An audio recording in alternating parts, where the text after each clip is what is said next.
This is the first year that Barack Obama, the president, has been here at this anniversary event, making it more of a national event than just a New York event, and he's been joined by other former presidents and other dignitaries. Somebody who feels strongly that it should be much more about the people who died and those they left behind is James Ryder from the New York Police Department. Now, you also here on the day, one of the first people to get here. Before we talk about your feelings about the event itself, remind us about your memories. What are your memories of that morning? I remember leaving my wife home pregnant with twins and having a 3-year-old set of twins, and I had to leave them with the neighbor. I was leaving them knowing that the news was reporting that 78 police officers were dead. They later became 23 tragically.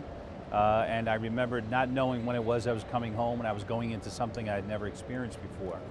I got down here and the soot was very thick, the cloud was very thick, and you couldn't see the sky, but you could hear the jets flying over, the military jets, and that's the smell and the sound I'll never forget.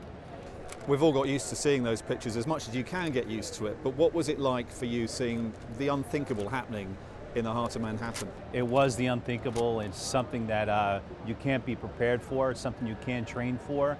I would like to say the New York City Police Department did an outstanding job that day and those weeks and months, but it wasn't something you could prepare for. You just do what you think is the best.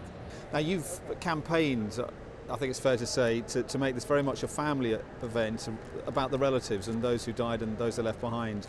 How do you feel about the president coming here, President Bush and others, and mayors and politicians being here? The mayor, the former mayor, the governor, the former governor, the governor of New Jersey, the former governor of New Jersey, boy, I tell you, it's politics thick down here, and it shouldn't be.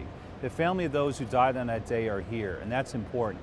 But also who should be here, the responders, who are sick and dying and have died from their illnesses that they got down here, including cancer. And instead of making this a political statement and a photo op for the politicians, they should step aside. Where were they when we were down there swapping buckets? They were sitting behind a desk somewhere, figuring out where their next photo op was. Shame on them. They should have been here that day. They chose not to, so they should have chose not to be here today as well. And some of those first responders have not been able to come. They've just not been allowed to come to the ceremony. What have they been told? What's the reason for that? They're not being told anything. They're not getting their invitation. I did 4 years in the Marine Corps. I would never have asked for a medal.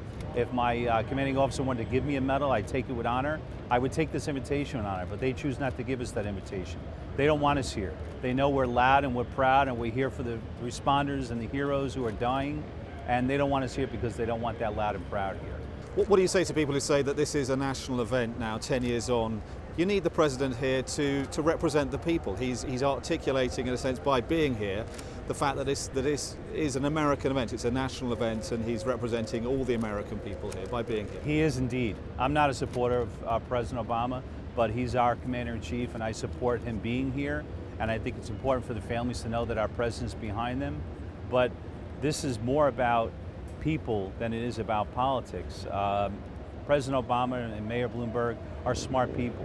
They should have figured out a way to get the responders here, and don't tell me, a New York City police officer for 20 years, that there's not room down here. There's room for all of us. There's room for media from all over the world. There's room for politicians. Let's get the room for the responders. James Ryder, thank you very much for your memories of the day and your feelings about today as well. Thank you for having me. And one fact I think that will give people like James consolation is that the sunken pools down there have surrounding them bronze parapets, and etched into those parapets are the names of the 2,983 people who died that day, and those names will remain there as a reminder to whoever visits New York and this site, the sacrifices they gave that day.